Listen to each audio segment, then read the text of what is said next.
You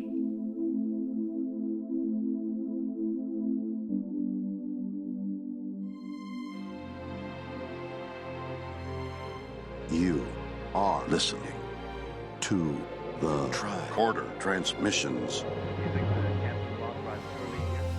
Or leave. Episode 15. Just what the doctor ordered. Right, doctor? I couldn't have prescribed better. It's time once again for Shore Leave, your Star Trek Convention Community Podcast. Welcome to our 15th episode. I am one of your hosts, Jeff Hewlett, and with me is someone who really doesn't need an introduction, but I always enjoy giving her one anyway.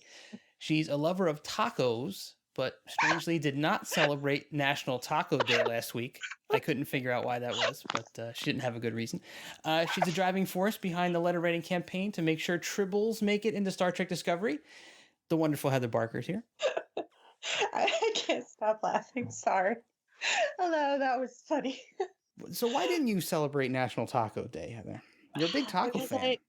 I didn't know that it was that day, and then I had like tacos the day before or something. I don't know. I was very sad, but maybe to make up for that, I will dress up my dog as a taco for Halloween. Oh, that would be awesome. Send us some pictures. Doggy cosplay is always great.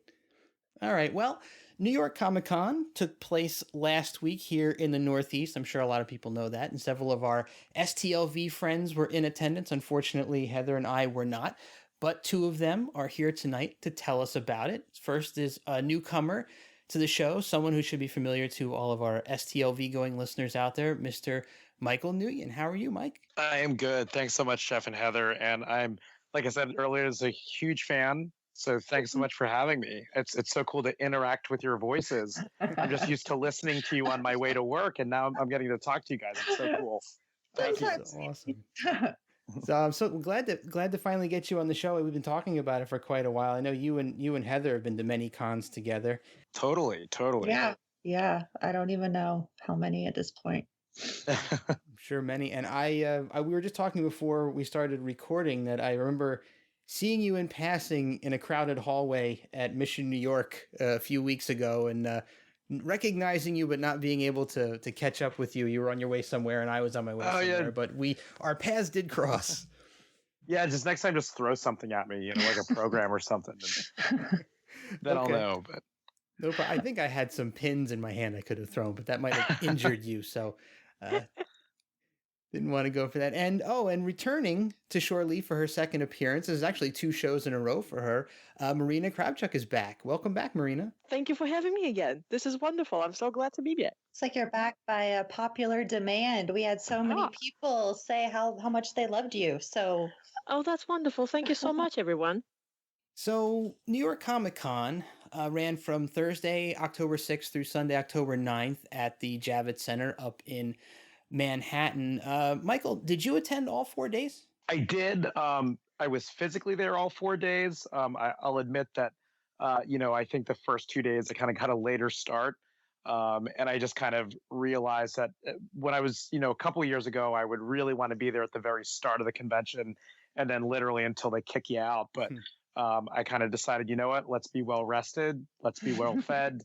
And let me take my time and just get there on my own. So I got there a little bit later on Thursday and Friday. And then I was there from about 1 until close for Saturday, Sunday. Nice. That kind of flies in the face of the usual Comic-Con frenzied attendance. Yeah. Because I used to go and I stopped going because of it was too crazy for me. But is it still as crazy there as it has been in previous years, or even crazier? It's definitely felt more crowded. And that's not necessarily bad. I mean, some people love the whole ambiance in it. I think last year they said about 170,000 people. 167. I looked it up before. Yeah, before tonight. Yeah. That's incredible. Oh, actually, no. Pardon me. 167 was San Diego. New York hit 107. Right. We beat it. Yeah. We beat we beat San Diego last year in attendance. Yeah, and I remember like 6 years ago, New York Comic Con, you could just order tickets online like a month or two in advance, and of course you can't do that anymore. So that's incredible. Yeah. Jeez. Yeah, that's Sounds a lot like Denver because we're only 3 years old, and every year it's just like doubled and tripled in size. Mm. And now just tons of people. Really interesting. And it has grown exponentially, and it's a little bit scary, as a matter of fact. Like Michael mentioned, before you could just go online, buy a ticket, go, 1 day, 3 day, the entire convention. Now they're trying to battle scalping, which has become a very significant problem. Mhm. So every year something has been adjusted in the ticketing system. Mm. And at this point, this year in particular has become rather convoluted. Michael, if I'm not mistaken, you were going with a press badge again? Yeah, this time was press. Yeah. Yeah. Regular tickets, it's you have to go through this whole thing where you can't just buy a ticket anymore. Aside from the whole thing with the virtual queue and basically wasting quite a bit of time with a very high chance of finally arriving to the ticketing page and finding half the tickets, if not more, sold out for those particular days that you were looking for. This year they introduced something called fan verification. So you actually have to have a fan verified account before the tickets even go on sale. And then once you go through the virtual queue, the tickets are on sale, you get to the ticketing page, and hopefully you get to actually buy the tickets. Within the next 2, I think, or 3 weeks, you actually have to connect those tickets to a fan verify account. So if you don't have fan verification, but you did manage to get through the ticketing queue, and isn't this wonderful, I have a badge, but you don't have the fan verified account, that's it. Your tickets just disappear, you get refunded. So it's, like I said, it's become quite an involved process to actually get tickets for New York Comic Con. We were talking a little bit before the show about Dragon Con, and I had said that I've always felt that Dragon Con was the San Diego Comic Con of the East Coast, but I think it might actually be New York Comic Con. Well, size-wise, definitely. Well, we already mentioned the attendance. I don't know how the show floor compares, given that it occupies basically the entire Javits. It's probably close. So, yeah, it's become a monster. Wow, I didn't realize. As a matter of fact, over the last 3 years, they even started to get a lot of the panels out of Javits because they can no longer fit everybody. Now we have panels being organized in the theater at Madison Square Garden. So it's not Madison Square Garden itself. It's in sort of like a side facility that they have there, which is a smaller, sort of like a concert side space. Do they have a shuttle or something for that? Because that's a bit of a walk. Well, it's no, I don't think so. No, it's all everybody has to walk. Then they're using Manhattan Center on 34th Street, which is, again, kind of like a concert-type venue. And there's something new this year. Oh, gosh. I forget the name. But, again, so they're spreading out through, West Side in order to fit all the panels so that people can, I suppose, fit everybody, all the events and the crowds. And I've been hearing very mixed feedback about it. Not in the sense that, now you have to get out of Javits and walk. That's a whole separate issue. It just, the crowds are still there, and they're not clearing between the panels. So those folks who went for like Walking Dead panel that was apparently, insanely popular at Madison Square Garden, they just had to go there, probably in the morning and just spend the entire day. Otherwise, they wouldn't get in. So, Marina, did you go all 4 days or no?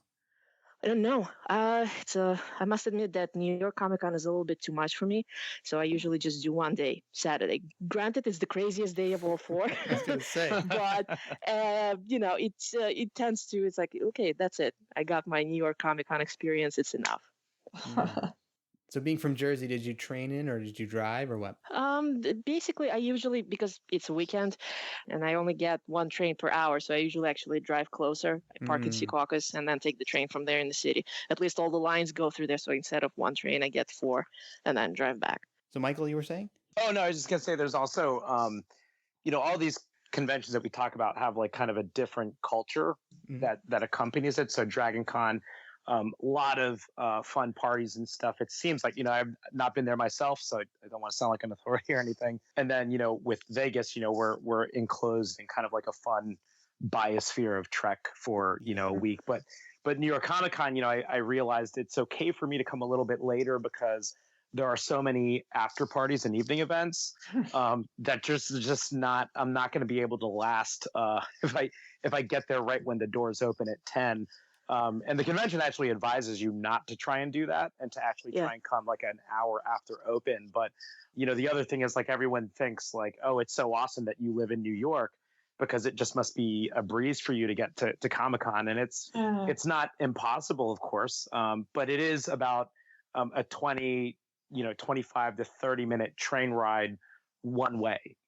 So, if you're doing that, 30 minutes of train, and I know you're in Jersey and you come over and you do that, but, by day 4 of doing that, plus staying out late at night. So I've kind of adjusted my timeline to kind of sleep in, go in later, stay out a little bit later.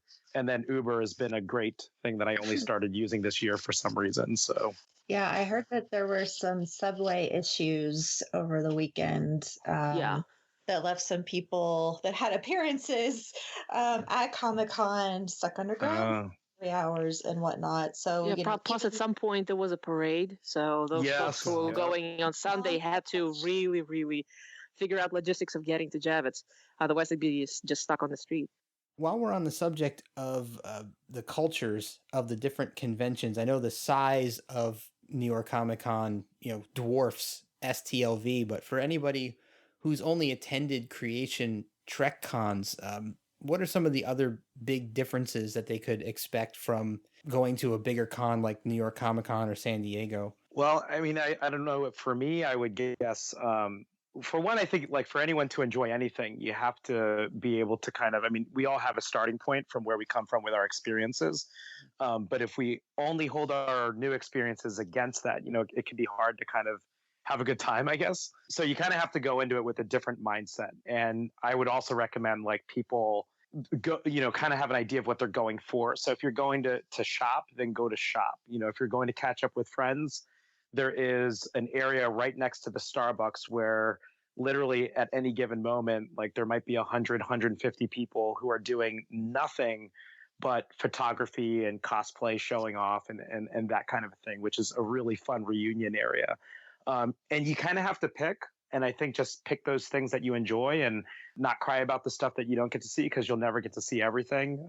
Believe it or not, like I didn't even make it to Artist Alley this year, which I usually do every year. But so I mean, I think you just have to realize that it offers a lot of different things, and then kind of prioritize and pick the things you really want to see, and make sure you give yourself breaks. Interesting. So I guess at Creation TrekCon, you can pretty much see everything. If you're there multiple days, it's really not a problem to get to everything that it has to offer, except maybe missing a panel or two. But due to the size of these Comic Cons, you may actually not be able to physically do everything. Yeah, it's guaranteed, as a matter of fact, because Comic Con, regardless of the size, covers everything. So you have horror, you have sci-fi, you have, comics, which is what started it all. You have manga, you have pretty much anything you can think of. And consequently, the Comic-Con offers all the different panels within all these different genres. And you have cosplay, and you have artist selling, you have the giant show floor, which is all of this is really mostly about. It started out with Comic-Cons with people coming in and trading comic books and everything. And now this thing blew up. I mean, you should see the size of the show floor that Javits now boasts. Anybody who's everybody, the other way around. Everybody who's anybody in pretty much any genre you can think of, in gaming, in toys, they all have their booths. Yeah. And it's this giant pop culture event. It's no longer just it's a convention. No, it's an event. It's become so big. So like Michael said, it's guaranteed you're not going to be able to see everything. So you have to be very careful in your planning, knowing that this is what you're going for. Otherwise, you're going to just basically run yourself into the ground trying to get everywhere, which is impossible just physically. Did they release a schedule beforehand? Yes. Yeah, they got an app. Yeah, they got a great app. Awesome app. Yeah. Okay, so they list. So they list all the autographing times and photo ops and obviously panels. So yeah, you can definitely arrange your own schedule and then try and do your best to get to those panels and everything else. Did it come out more than a week before? Yeah, I think so. But I think it gets adjusted because there's still some fluidity. Some people kind of drop out. Same as any other convention because of filming requirements elsewhere. So contract issues. So people cancel and then somebody else gets on board. But it's definitely before a week before. I think it was because I didn't even look at the app until I guess maybe the night before, but there were still some things TBD in it. Yeah, I have to say that like I said, that this was my fourth New York Comic Con. I've never gone to a panel at a Comic Con. Simply I didn't go to because, any. Yep. I usually, like, the first time I went, the show floor kind of blew my mind, so I make it a must to see at least half of it, which takes up quite a bit of time. And then I always go to the artist alley because you can find some absolutely magnificent artwork there. So that's just two givens, and pretty much the day just flies by. And then occasional photo ops. Other than that, something that New York Comic Con also offers. They used to call it New York Comic Con Super Week. Now, at least this year, it's called New York Presents, which is additional events also held elsewhere in the city, whereas it's at Hammerstein Ballroom, or, I mean, this year there was a couple at Gotham Market, for which you do not need to have an actual badge to attend the convention. You just buy a ticket, or some of the events are free, and you just, register for them, buy a ticket, show up. So I usually try and get to one of those because they get pretty interesting people showing up. There was the one that I went to this year was actually Friday. It was a discussion about the 50-year mission books. I saw There's that. two amazing volumes that just recently came out. So both authors were there. Mark Altman was there, Ed Gross was there, and Scott Mance was there. He was one of the Cool. He was supposed to be hosting this thing, but he was actually running a little bit of late because of the traffic in the city. Yeah. So that was one of those very interesting things, and maybe about 30 people in the room sitting, and just very Really? nice That's discussion. it? Yeah, it was very, very small, very intimate. Oh my God. So it's one of those. It's like a little hidden gem. This is one of the things that sort of like, wow, did New York Comic Con do something this small? Yeah.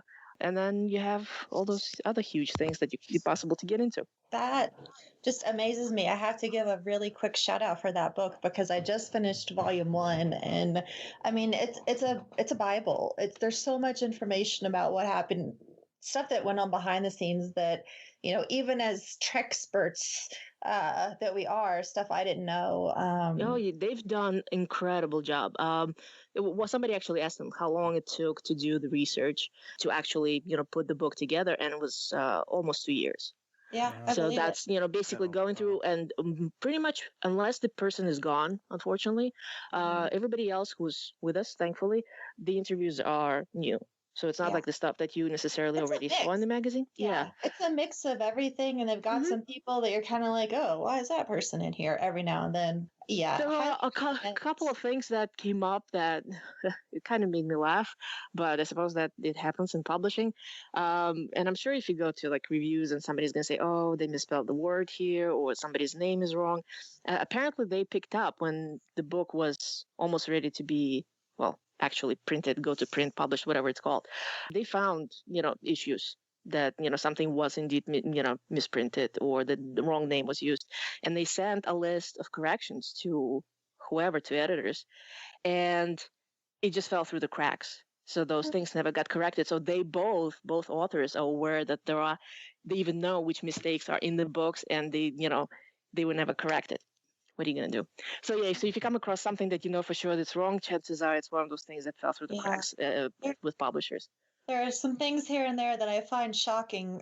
Just some statements made by people, and you'll have to read it for yourself. But it's certainly a book to be read. Absolutely. Yeah. I mean, it's. I started reading it, and it's very reminiscent of that. This narrative style that has already been used for like Saturday Night Live book. It was the same concept. You have this oral history of a show.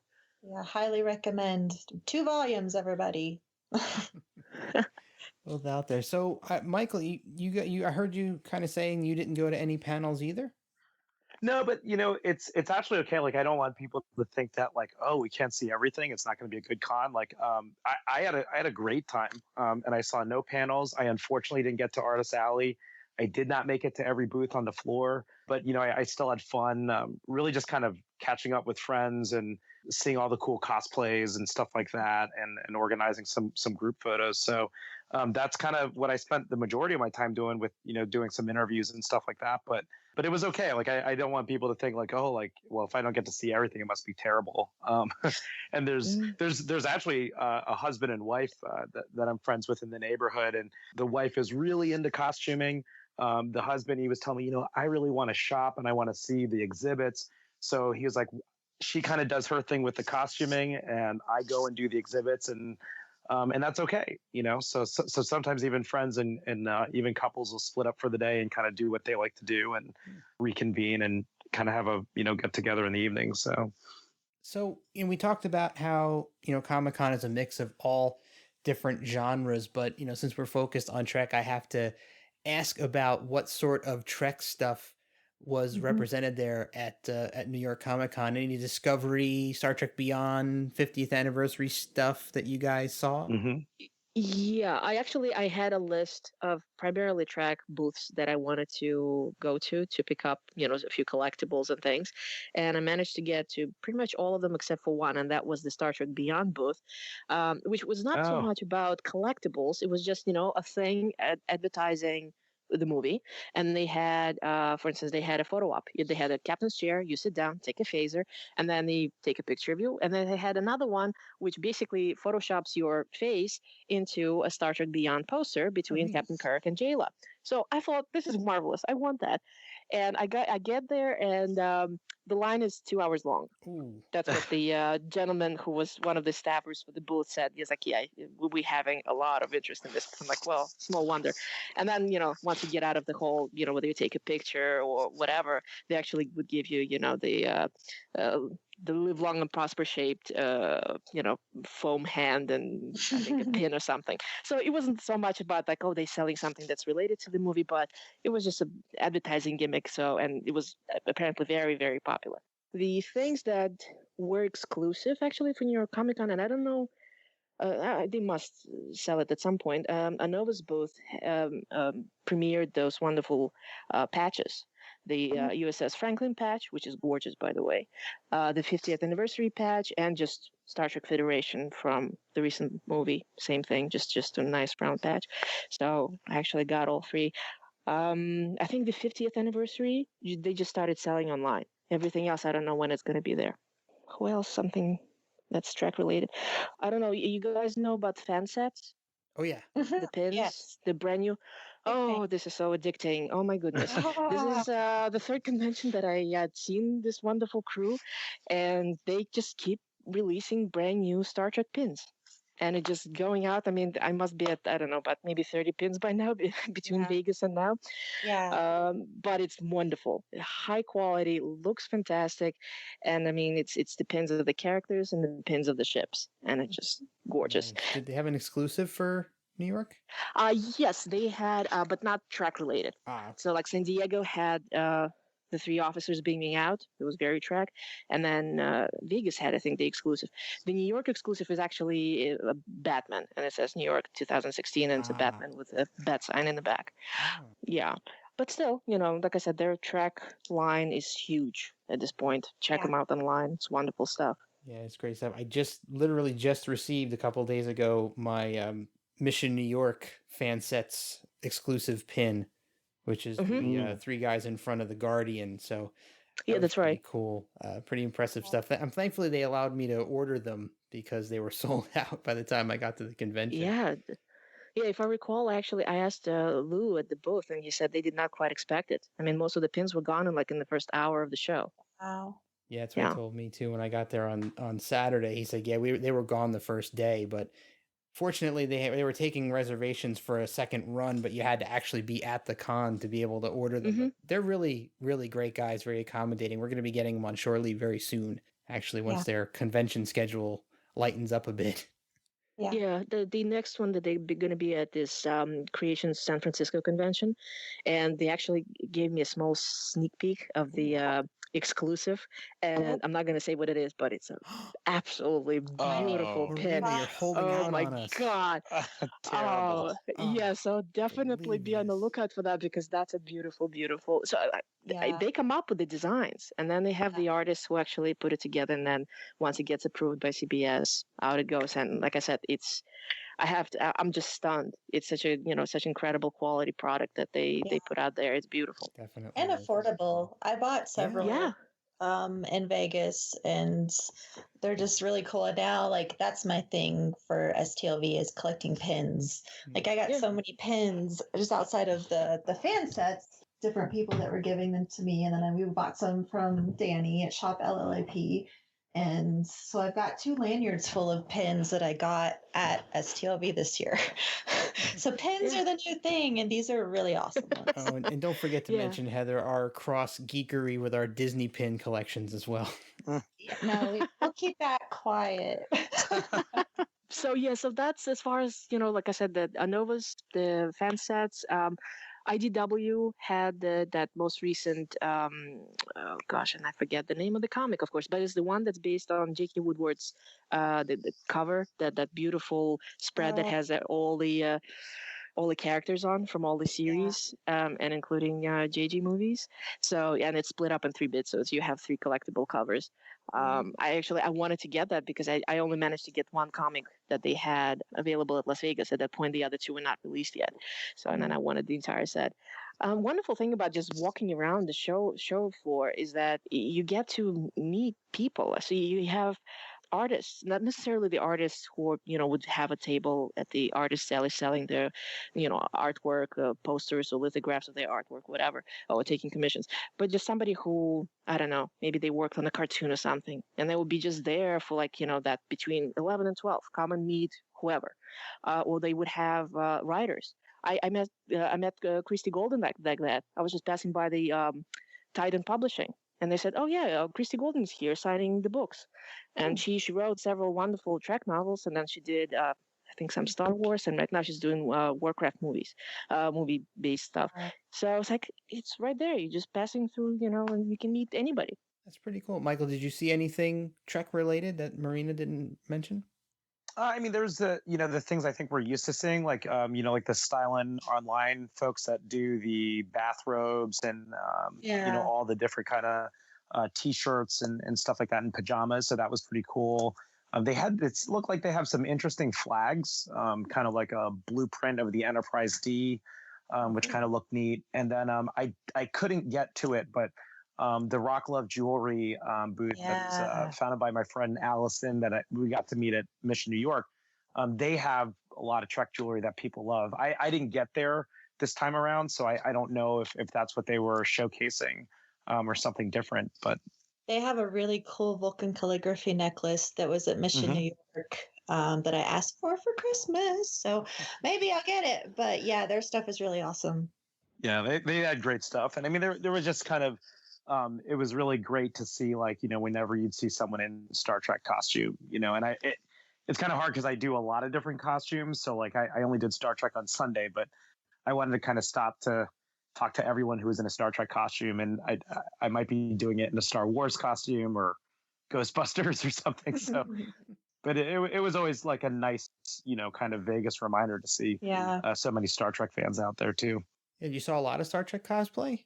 Yeah, I thought so. I mean, there was some everywhere. And then, on Sunday we've been doing it for a couple of years now, the annual Star Trek cosplay picture. We call it Star Trek Sunday. So, I don't know if you saw any of the pictures, but met some awesome new friends, Marcy, Sam, and Tycia. And they did the Star Trek 4 costume, but also including inflatable 6-foot whales. Yeah. Yes, I saw that. Yeah. Oh, that's brilliant. Yeah, and they did those costumes within like a week or two, and they had actually sewn together like the Kirk casual uniform, and the robe that Marcy was wearing was actually fully lined, and it was super cool. And I don't want to make anyone jealous, but they kind of helped me get in to be the last person that got to take a picture with the Star Trek Beyond booth. So they said, they told us that, really they've closed down for the day, but they'll try and squeeze us in if there's time. And I was like, do you think that I could maybe strike the same deal? Like, I don't have inflatable whales, but maybe, and they're like, well, just hang out with us. And I was like, oh no, I don't want to, be that guy. And they're like, no, listen, like, you're Savick today. So hang out with us. And nice. So I squeezed into the last one. So. Do you guys happen to know what actors from Star Trek were there? Given not the panels. No, but... Nichelle was there. Okay. And Brittany, a friend of mine from Missouri, was actually her handler for the entire weekend, which was a super cool experience for her. So, I mean, that also meant that we never got to see her that much. Would that be Brittany Cooper? Yeah, that's one of the Yeah, oh yeah, same. yeah. Yeah. That's You guys are yeah like from my Chicago buddies, right? yes, Chicago Yep. crew, my Chicago crew. Yeah. Yes, Small world. Marina I knows know everybody. it's a that small world. Yes. Destination, what was it? Was it in London? Destination Star Trek? Well, it's they called it Destination Europe, but it was in Oh, Birmingham. right. Right. Okay. I knew that was happening the same time. Hmm. So a lot of the Star Trek people were there, but yeah, I wasn't sure.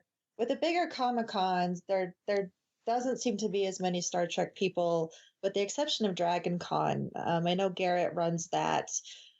Their Star Trek section down there, and they usually have a good little handful of people. Hmm. Hmm. Um, but no big I, names, no JJ people. mm, No, I think they're all yeah. doing something. They're all working right now.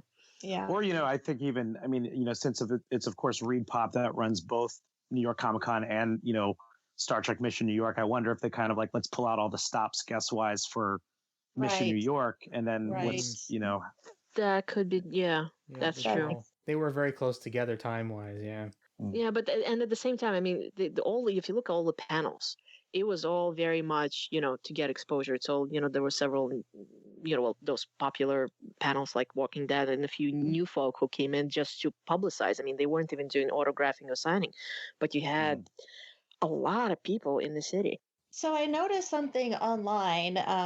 New York Comic Con seems to be spearheading having really great signage at their convention. I know I've seen a picture of their cosplay is not consent signage there, and I noticed this year they even had something talking about not blocking the hallways and whatnot. Did you guys see that signage there? Yeah, Mhm. absolutely. Yeah. Yeah, and it's very noticeable, very up there, especially the cosplay not consent. Those are very hard not to notice. I mean, they're all over the place and they're giant. The ones that are not so much in hallways as in aisles on the show floor, Okay. because it used to be, you go through there's not that much space, and gorgeous costume or interesting costume or whatever, and everybody just stops and starts taking pictures, and you get quite a bit of a jam, which in given the size of the crowd is very, very unsafe. So yeah, that's the new thing. It's there. It was like at every major intersection on the con floor, they had a sign that said, please do not stop here, that kind of a thing. So, and they actually also have on their app, like there's like about a dozen things, the events, show floor, artist alley. There is one section of the app that is just about the anti-harassment policy and the zero tolerance. And there's a whole list of stalking, intimidation, offensive verbal stuff, and then all kinds of stuff, and how to report it and all that kind of stuff. So do you still have access to that app? Like, could you take screenshots of that? Oh yeah, sure. Like there's literally I'm afraid of pressing the button because I'm looking at it now, but there's a button that says report. So like I don't want to report anything, but it's definitely there. Yeah. I think it would be awesome if maybe you could like send me some screenshots of that I'll send along to creation, because I'm pretty adamant about harassing them a little bit about getting some better signage regarding cosplay is not consent, as well as that whole blocking the aisle, blocking the hallway part, because this is STLV is not New York Comic Con. There's nowhere near as many people, but we still do run into those similar problems when things let out at the same time, etc. So I'm just doing what I can to see if we can badger them a little bit and get them to take the cosplay is not consent, having a visible anti-harassment policy, and having signage like this present at STLV. So send me screenshots. Cool. So was the anti-harassment signage similar to what they had at Mission New York? So I remember seeing a very large sign there that had a lot of information on it. You know what? I'm trying to remember what it looked like. It looked similar. But, so you have this big letter saying cosplay is not consent, and then something else on the bottom. But I think it must have been very similar, just with obviously different logo, given that it was a different convention that would still read pop. So, but but like I said, very large thing, and it's very visible. I think that having signage like that is important to more people than just myself, and I'm trying to just do what I can to get creation to take it seriously, because at this point I think we all assume that there may be another Mission New York next year. I don't know that there was any official announcement of that. Well, they're not saying anything about specifically New York. They're sort of like so far, all questions were like, yeah, please sign up for our newsletters, and we're gonna let you know. So it sounds like there will be another convention. Where it's going to be is a big question mark Right? at this They point. might move it around like the Star Trek Destination Europe and all Yeah, which that. kind of makes that was my thing. Is like my first thought when I saw the name of the convention, because you have Star Trek Mission New York, which kind of like, well, does that mean that they're going to be changing it? We'll see. Yeah, so creation has competition, is my Oh yeah, point. very much so. And I think Yeah. that these are some, seemingly small things to do to make a lot of people happy. So yeah, creation's got to get with it and catch up to everybody else. Yeah, they definitely seem to be a little bit behind. Marine, do you remember seeing anything in the Cherry Hill Creation Convention about anti-harassment? Yeah, but they have, well, it's a small convention, so consequently, the signs were small. But I think, you know what? I'm just passing by because at that point I was kind of autopilot in a way after that many conventions. Because they had at least 3 different signs in the main area where the registration and ticketing was. You know what? I can look through my pictures and see if I picked up anything when I was taking photos around the hotel area, and see if I actually caught any one of those signs, just to kind of see what was actually written on them. Yeah. But yeah, but it's certainly something that needs to be very, like, not just like, oh, there's an accidental sign, something that's the current issue. It is an issue with capital I, so it has to be out there. Yeah, most definitely. And I'm thinking back on it now. I don't recall ever seeing any signage like that at any of the Monster Mania or Chiller conventions here in Jersey. I know you go to some of those too, right? Yeah, but at the same time, there's really, There's I not a mean, lot I of wouldn't even, cosplay there. there's not Nearly as enough, much. yeah, there's not. Yeah, and it's a signing event, and it's you have a Yeah, lot of photo op. vendors, so it's not so much for like a convention in pardon the pun, conventional sense, where actually have people moving around and Yeah. doing something fan like. It's a little bit more, you have huge lines, people are trying to get in autographs and photo ops with people at their tables and buying stuff and then leaving. So yeah, it's not exactly in the same vein as the other conventions. No, but there's still a point to have an anti-harassment policy, whether there's Oh, absolutely, because I'm sure that it happens everywhere. That's not just, somebody yeah. drummed this up. It happens. Yeah, it does. I think, all of these conventions have different atmospheres. Some of them, encompass such a large world of cosplay. The ones that aren't just Star Trek, there's a lot out there, but I think just having a very clear anti-harassment, anti-bullying policy that is there for people to see, because people don't think about it. It's not everyone is aware that it happens, and I'm Hmm. sure some conventions are better than others, whether it is cosplay related or just some type of bullying. So I think the more that we make that visible to people, something might click and they might think, oh, well, let me keep my eyes open and look just in case I see something. So something that I There, hope that all conventions will get on board with. I actually thought of you, Heather, because there was a table at New York Comic Con that I thought you would probably thought was pretty cool. Marla from MQ Cosplay was being a part of it, and they're cosplaying against bullying. I don't know if you've seen that Oh, awesome. group yet. No. Yeah, so there was that, and it was really cool to see that there, but also just like for people to kind of be mindful in very crowded conventions. Like I felt Mhm. so bad. There was this great Aqua Woman cosplayer. I mean, incredible paint and armor and all these kinds of things, and she just got like checked by a guy with like a big backpack, and he didn't mean it, but it was just like it was crowded, and just to kind of be mindful of your turning and all that kind of stuff. It's a real issue, and these Comic Cons just continue to get bigger and bigger and bigger. I have not experienced anything in size to even New York Comic Con. I can't remember what the numbers were for Denver Comic Con this year. It was too many people for me, but I don't think it was close to either NYCC or SDCC. But the bigger these things get, the more and more we need to be aware of just how, to remember to be a good human being. They're stressful environments for a lot of people, and it's not always easy to remember, that you could knock somebody over with your backpack if you're not careful.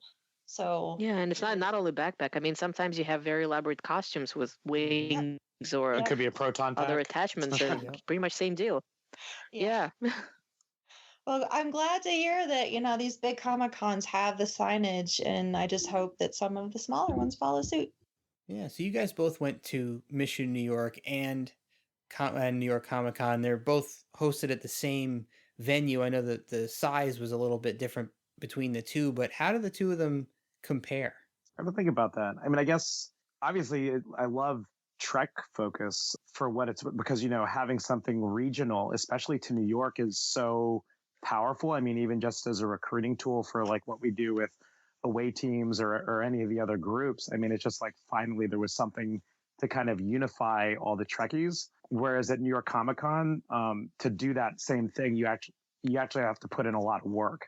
Because the Trekkies are there, but you kind of have to get them all in one place. Mm-hmm. So, to do our group picture, we actually started doing ad promotion on Facebook just to get like the word out and a bunch of cross promotional stuff. So all your favorite friends and fans and new friends are there somewhere. You just have to go through a little bit more work to find them. But if you love everything else, it's going to be a great time anyway. Like, so it's okay, but definitely two very different flavors of convention. Absolutely. Yeah, well, I completely agree with Michael. The Mission New York was, it's like a very miniature New York Comic Con in the sense of in terms of organization, but at the same time, it's very, it's just Trek. So that's your focus. It's not exactly like that little self-enclosed thing that Vegas would have, but it's just one franchise. Whereas, New York Comic Con in its size and spread of genres and coverage, it's like it's apples and oranges. It's not like it's like, I don't know, cherries and watermelons. Completely different. Nice. So, Michael, you briefly mentioned some of your cosplay that you did. You want to give us a rundown of all of your different cosplay from New York Comic Con? Even if it's not Trek, or Absolutely. Yeah. Okay. Well, Thursday was my Star Wars day, so I did Poe Dameron, the X-wing pilot, Cool. From The Force Awakens. It's always a fun favorite, and I enjoy it. It's cool to feel like an X-wing pilot, even if it's not Star Trek. But and then Friday was my Ghostbuster day, and a couple of friends I ran into, plus some new friends that I made. Like we're also doing the character that Kate McKinnon plays, Holtzman. So even though I don't have blonde hair, that's kind of part of my thing this year of doing some female characters in cosplay in a more of an iconic sense rather than a comedic sense. So that one, and then loved it, enjoyed it. And then Saturday was our Battlestar Galactica day, but that was also a day where, so we had a group picture plus an after party for Battlestar Galactica. And we had a nice little group, maybe 10, 12 people in different costumes. And someone brought Juan, who's a new Star Trek Vegas guy. Actually, this past year, he brought out a banner, like a PyCon banner from BSG, and hung that up for our pictures. But I also brought my Star Wars Imperial officer costume because I had some friends visiting from Arizona, Cheryl, and they were doing Star Wars. So, it's like they're not always going to be in New York City. This is our one time.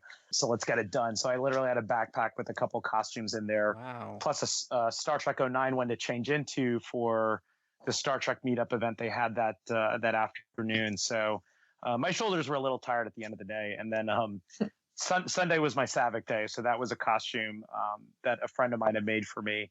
And it's my new Wrath of Khan era costume, and I chose to do Kirstie Alley's Savick from Star Trek 2. So that was all of my costumes for the convention.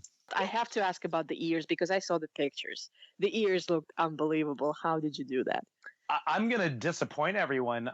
Actually, so a friend of mine, Jacqueline Hoffman from Jacqueline Black Cosplay, she recommended a brand called Eridani. And sometimes people will paint them to match their skin tone and use spirit gum to adhere them to your ears.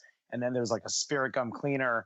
And I was just like, I'm not going to do any of that today. I'm just going to like put them on and hopefully they'll stay on. And fortunately they did. So you can literally looked very natural. I was very impressed. They make them in 3 different skin tones. So, you can buy it and just, try it on and see if it works. And I will say though, that you may have to pay attention to what people are saying a little bit more because it did kind of cover my ear canal a little bit. So, but So I was curious, Michael, would you talk a little bit more about why you want to play these gender swap cosplays?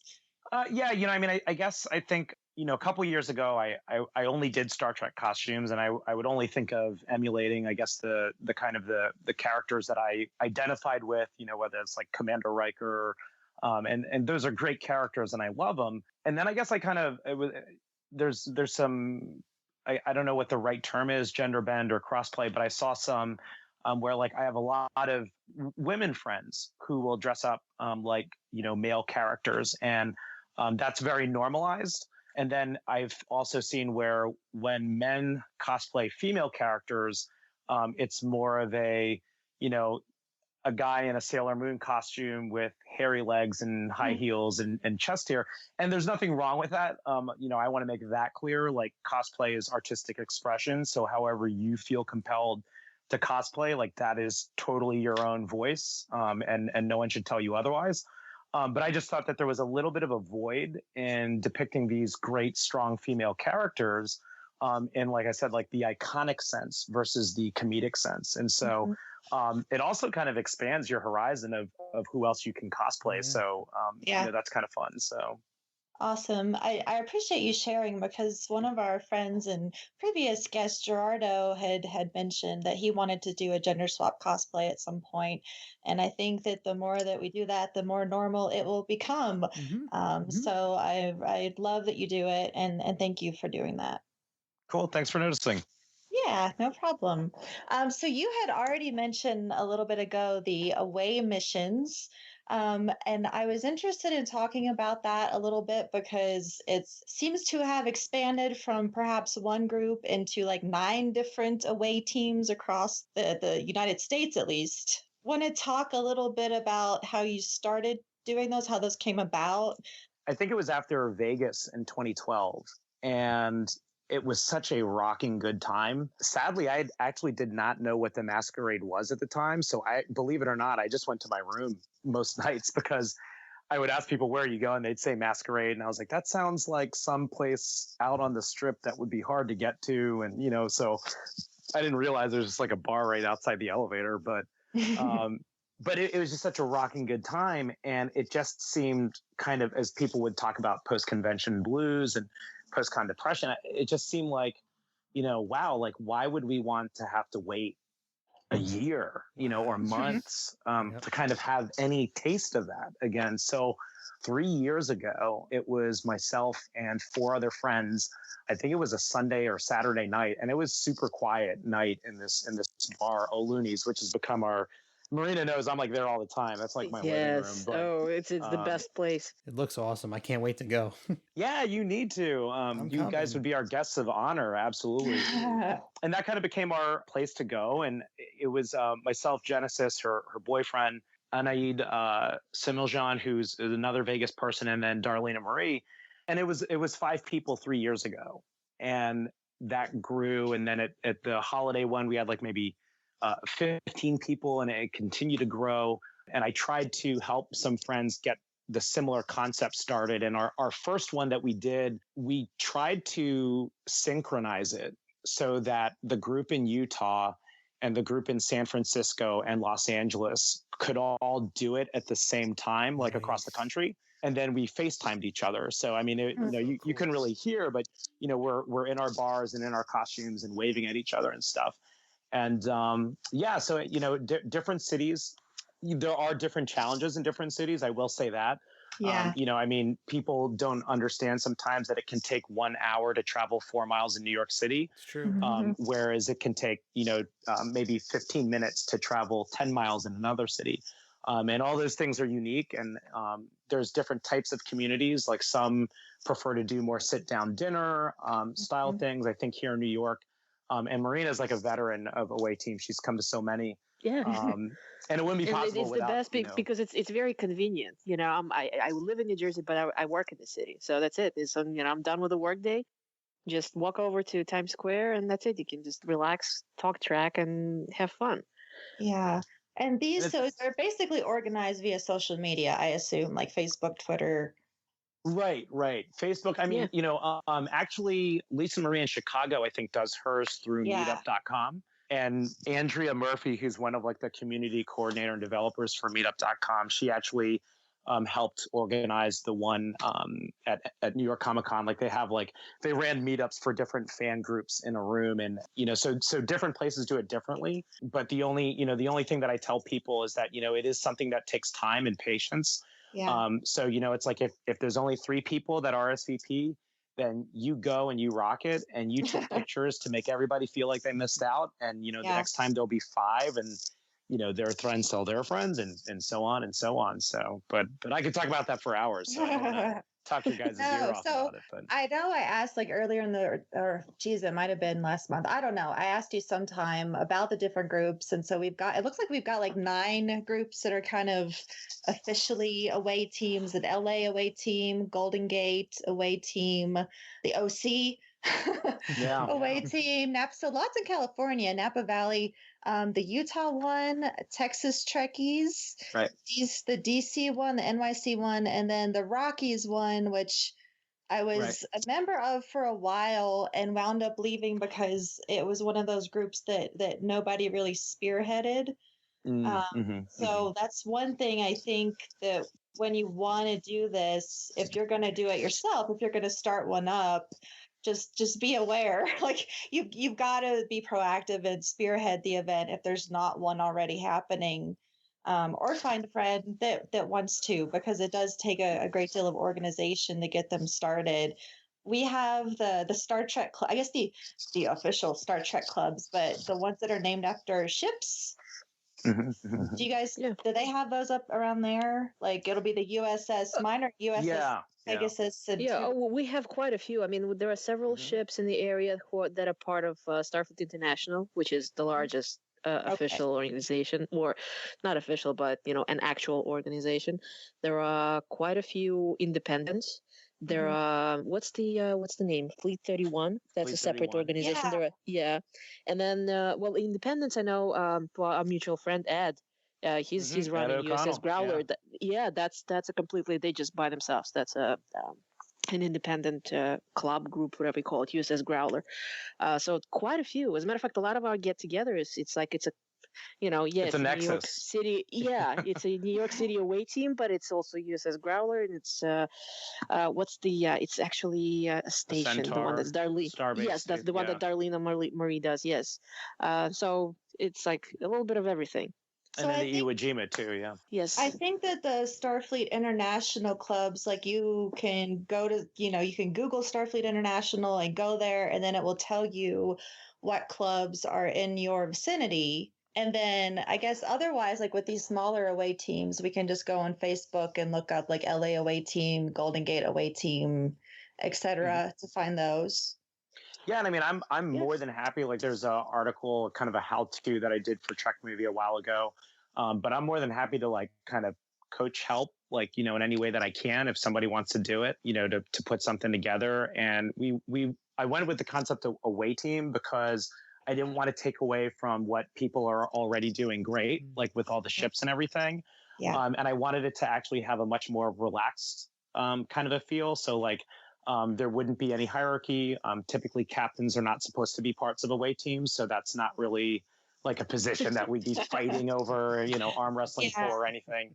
That is kind of how the Starfleet International ones are set up, I think, where they have like a captain and with ranks. Yeah. Yeah. That's really interesting. For me, it's difficult just because of the way that my job is. I have trouble. I've been invited to several of the local meetings from the Tiburon, I think, and the Pegasus maybe. And they're just often like during the middle of the day when I'm busy walking dogs or something. So unfortunately, I haven't been able to go to any of those yet. Do you guys have like scheduled events for this, or does it pop up last minute? No, I mean, well, I try, maybe I'm just kind of like a little OCD, but I like to try and plan things about 6 months out. And we try to do something every other month. And then every now and then there's impromptu ones. So we've had Brooke Wilkins and David Stewart. They happen to be in one weekend. And then that same weekend, Christian Blaschinger was also in town. So we were like, we got to do something. So like, if there's ever like 1 or 2 or 3 STLV folks, we're going to do something. We're going to try. So Jesse Akendo was here one weekend, and then Spencer Babb. Oh, that was great. Yeah, Arizona was here, and it was also Fleet Week for the Navy, so that was interesting. There was like sailors in the bar and Star Trek in the bar. It was just amazing. But yeah, we try to schedule it far out. I try to help in some of the other cities, like when I can. And then Michelle Selich does a great job. She did it in Seattle for a while, and now she's helping out with Tanya and Oren in DC. So we try to do it in advance. And the thing is, it doesn't also just have to be one person. And sometimes I forget that. Sometimes I forget that there are other people who are willing to help, and I just have an interest in everyone having fun, that I don't want anyone to have to do anything. But like Marina had mentioned, the other ships. And, Ed O'Connell, he's from Fleet 31, but he actually helped run the raffle at our party last Sunday. And we had folks from Priority One podcast, Elio, and he donated stuff to the raffle as well. And so, there's a way to kind of, pool people's talents together. And, people are always willing to help out sometimes if you just ask or, I might have to. It's a wonderful thing because, let's face it, I mean, for some people, it is a yearly break between conventions, and it's a whole too much time to go without track, let's face it. There are actually also smaller things that people organize just purely for specific conventions. They, like, for instance, that Chicago convention that I mentioned, there's a group of about maybe 30 people who try to do little get-togethers. They call them Admiral's Table. So basically, those people who can make it back to Chicago, regardless which state they actually live in. The majority of them are sort of in Midwest area. And they just get together in Olive Garden that's closest to Chicago O'Hare, have a dinner together, and that's it. Everybody just lives. But I've been wanting to do one of those, and unfortunately just not that easy to drop everything and go to Chicago for dinner. But it sounds like a wonderful idea anyway. And you never know. A lot of, like the restaurant we go to, Aluni's, they are such great, they're like extended family for me. But the owner, Hugh, and his daughter, Maureen, run the place. And, I just went back to find the manager the other day. I said, hey, do you have a bowl that we could like throw all these raffle tickets into? And Maureen was like, oh yeah, sure. Like, would you like a gift certificate for the raffle? And I was like, oh, wow. I mean, you guys already do so much for us, you don't have to, but that's cool. That was like the coolest prize. I didn't win it. I wish I did, but. Well, that's pretty awesome. Yeah. When's the next event? I don't know that we're doing anything. Well, actually, so October 31st, Halloween Monday, Tori O'Brien from Connecticut is actually kind of helping to manage that one. It's not specifically Trek, but it will be at O'Looney's, and it will be mostly Trek family. And then December 10, we are actually working on doing like a holiday party kind of a thing. And I'm not 100% sure if it's going to work out just yet, but we may have some live entertainment and some sing-alongs, and we'll see how that all pans out. But we're pretty excited about that. So it's October 31st and then December 10th for the holiday get-together. Man, October 31st is actually my birthday. Oh, wow. I would love that's to great. come to that, but unfortunately I have other things already planned, but the holiday party sounds great. Definitely. Absolutely. More to And who knows, follow maybe on it. something else will pop up too. Yeah. Yeah, that we always have impromptu stuff. So Yeah, very cool. So, Michael, where can people find you on social media if they're looking for you? And more information on Away Team, by the way. the easiest way to find me, just because of how common my name is just is actually my cosplay page, Michael's Cosplay, like apostrophe S, Michael's Cosplay. And then on Instagram and Twitter, Star Trek Souther 1, and that's Star Trek common spelling SUTHER, and then the number 1. And those might be the easiest ways to find me. Star Trek Cosplay is one of the bigger groups that I help run. So any of those, I'll be out there. Excellent. Marina, where can people find you? Well, Facebook, although I suppose it's, I have to say I've become a little bit more selective as far as the number of people that I'm friending, because especially after conventions, all of a sudden It gets crazy. the requests just balloon, and most of the time I actually cannot make out, is that somebody that I met or is it just a random person reacting to whatever. But probably the easiest way would be Twitter. And my handle is Dracorex, and I'll spell that. That's DRAKKOREX. REX, and same thing on Instagram. So that's probably the best. I'm barely on Instagram, so the easiest one publicly is probably Twitter. So, either one of you have anything else you'd like to say to our audience before we wrap up the show? I suppose I could sort of like introduce this. Apparently, a brand new convention that's going to be happening in November called Northeast TrekCon in Albany. And I just got the ticket. I could not resist because it's a 2-hour drive for me, and it seems to be like at least so far, looking up, very, very neat. It's sort of like, yes, it is about sci-fi and primarily Trek, but they're also trying to get it to be a little bit more scientific. So half of the invited guests are actually professors or just generally scientists from University of Albany, and the other half are our old favorites. So they have Bob Picardo, they have Chase Masterson, they have the Nana Visitor, they have I think J.J. Hertzler is coming. So it's this interesting mix, and so far they haven't had any programming indicated yet, but they did put like a little draft of a Friday schedule, and it's like I said, it's that mix. They have science panels and they have actor panels. So I'm really looking forward to checking this out. And if you're in the area, let's see what it is. Let's support it, and because so far it sounds pretty neat. Very cool. We'll get a link to that in our show notes if anybody's interested in looking that up and attending. Very, very cool. Thanks for bringing that up. Michael, anything else from you? Just, thank you so much, for what you guys do. You really keep the convention going, all year round. And that's very special. I think you probably don't realize to a lot of people in many ways that, we all know living in New York, Heather, if you ever drive for 5 minutes up here, you'll get what we're talking about. But potholes, tolls, and taxes, and it's just, sometimes I turn on my phone. I'm like, man, I hope that the next Shore Leave episode is up because that's what I want to listen to, on the way in to start my week. And really appreciate what you guys do. Thanks for keeping it alive. Thank you. Absolutely. Very kind of you to say. Appreciate it. And you can find us, of course, at the tricordertransmissions.com. We're on Facebook / the Tricorder Transmissions. Twitter is TTT_pod. And we also have a handle specifically for this show, which is at Shore Leave. Heather, where can people find you? The best place is also Twitter, Sketching Venus on there, and both you and I, moderate the unofficial Las Vegas Star Trek convention group. I hope I said that right, since I always mess it up. Yeah. So we're there, and we're admins there, so you can catch us. But if you add me as a friend, please send me a message, much like Marina. I've got way too many people I don't know and creepers. So if you send me a message and tell me you listen to the show, I will certainly add you. Otherwise, I have stopped adding pretty much everyone that I don't actually know. All right. And it's going to sound like a broken record here because I say this at the end of every show, but if you guys would be kind enough to swing on over to iTunes and leave us a review, that would be very, very awesome. Even if it's just a star review, if you don't feel like writing anything, just leave us some sort of a review to let us know how you feel about the show. It goes a long way in helping us get new listeners into the audience and letting us know what we're doing right and what we're doing wrong, what we can improve. So thanks so much for listening. And thank you, Marina and Michael, once again for being a part of the show. We hope you guys will come back again. Thank you very much for having us.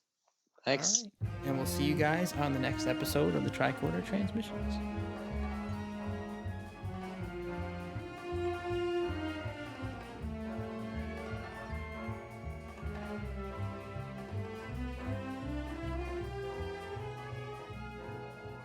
Hi there, thanks again for listening. If you're cruising the galaxy looking for even more Trek talk, why not visit our good friends Bill and Dan over at TrekGeeks.com? They've got a great podcast that covers a wide range of Star Trek topics, so you're sure to find something you'll love. And if you're in the mood for some awesome tunes, then you really need to head over to 5yearmission.net. The guys are writing a song for every episode of the original series, and each one is absolutely brilliant. So that's TrekGeeks.com and 5yearmission.net. Check them out today.